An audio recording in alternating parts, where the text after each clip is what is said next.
No Brasil, possuir um carro é para muitas pessoas sinônimo de poder e status social.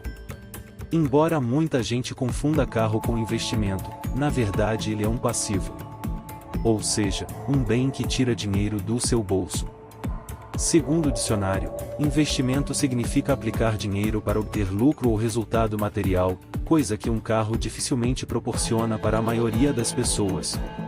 Atualmente, com mais de 60 milhões de pessoas endividadas, aliado à inflação e desemprego de milhões de pessoas, economizar ou saber gastar melhor sua renda é uma necessidade para quem pretende ter tranquilidade financeira.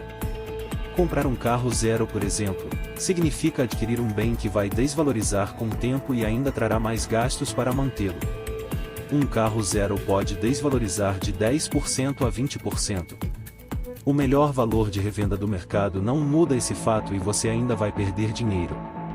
As concessionárias até utilizam a palavra investimento para te convencer a comprar um veículo, porém o fato é que ele só será um investimento se você utilizar para ganhar mais dinheiro. Muitas pessoas compram veículos e deixam parado na garagem apenas gerando gastos. Isso com certeza não pode ser considerado um investimento. Já parou para pensar que mesmo deixando o carro parado na garagem ele terá desgaste e gastos com IPVA e licenciamentos? Obviamente que o carro traz conforto, segurança e agilidade, porém não ter um planejamento para adquirir e depois mantê-lo, pode se tornar um grande problema. No Brasil, muitas vezes, o carro não é apenas uma opção, é uma necessidade. O transporte público nem sempre é eficiente. Ter um carro proporciona comodidade, rapidez e até mais segurança, mas tudo isso vem com um alto custo.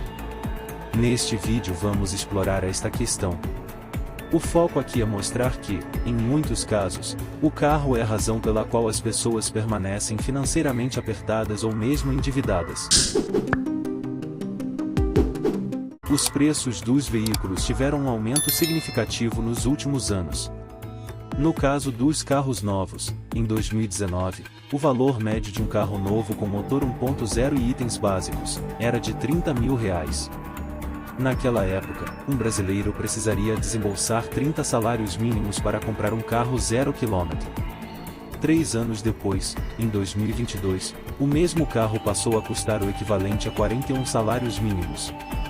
Em 2023, o preço disparou novamente, chegando a R$67 mil. Essa inflação atípica nos últimos 2 anos se deve tanto aos custos dos carros zero quanto à demanda, que saltou a níveis estratosféricos.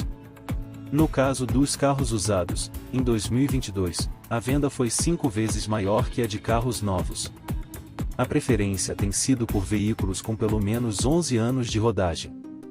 Com a valorização dos carros usados, esse mercado também inflacionou, tornando difícil para o consumidor adquirir um carro 0 km. Em resumo, os preços dos carros no Brasil tiveram um aumento considerável nos últimos anos, tornando os carros novos cada vez mais inacessíveis para muitos consumidores.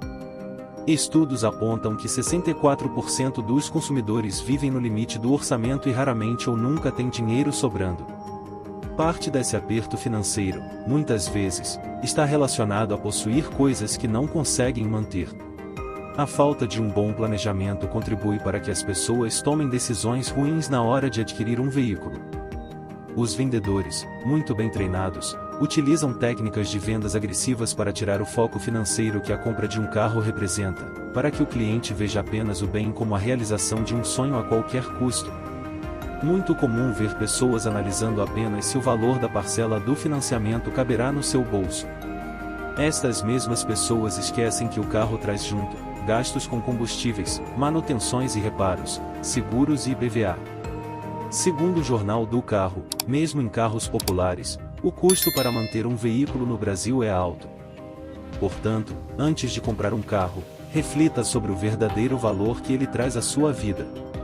Ter seu próprio veículo traz uma série de benefícios, mas será mesmo que toda esta comodidade não prejudicará a sua vida financeira? Será que essa liberdade vale o custo absurdo? Não seria melhor, ao menos por um tempo, utilizar formas alternativas de transporte sempre que possível, ao invés de se endividar e pagar juros altíssimos que muitas vezes dobram o valor pago com o carro? O Japão é conhecido por sua eficiente rede de transporte público. As cidades japonesas, como Tóquio, têm sistemas de metrô e trens extremamente desenvolvidos. Os altos custos de estacionamento e manutenção de carros incentivam os japoneses a optar pelo transporte público.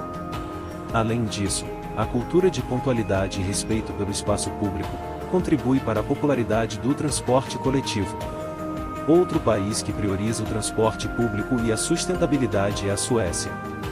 Investimentos em bondes, ônibus elétricos e ciclovias tornaram o transporte público uma escolha atraente para os suecos. Além disso, políticas de impostos verdes incentivam a adoção de meios de transporte mais limpos. Usar a palavra investimento na compra de um carro é uma afronta. O grande vilão aqui não é a Fiat, a Chevrolet ou as outras montadoras. O Brasil sofre com uma tributação absurdamente alta que torna os veículos muito mais caros e inacessíveis para grande parte da população. É como se que para cada carro vendido, o governo ganhasse outro, sem tributos, sem funcionários CLT, e sem custos operacionais. Isso, sem falar do IPVA, que merece o prêmio de imposto mais absurdo, já que os carros são classificados como bens de consumo, mas são tributados como patrimônio. A resposta está nas ruas, onde carros velhos, mais poluentes e barulhentos circulam. E assim, entre necessidade e investimento, o carro se torna uma escolha complexa. A Uber revolucionou a forma como muita gente utiliza o transporte, porém no Brasil ainda persiste uma cultura automobilística que faz o carro ser mais que 4 rodas e um motor. É quase um amuleto de poder e status. Se você chega em uma festa com um carro de luxo, será visto como alguém muito bem-sucedido.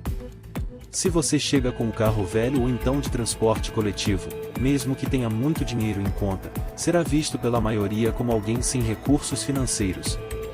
E aí, quantas pessoas você conhece que compraram um carro e depois perceberam que não tinham capacidade de manutenção, ou mesmo ficaram desempregados e se viram apertados para honrar com suas contas mensais?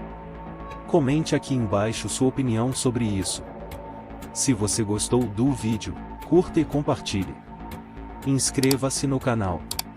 Clique no vídeo que aparece na tela para ver mais um conteúdo incrível.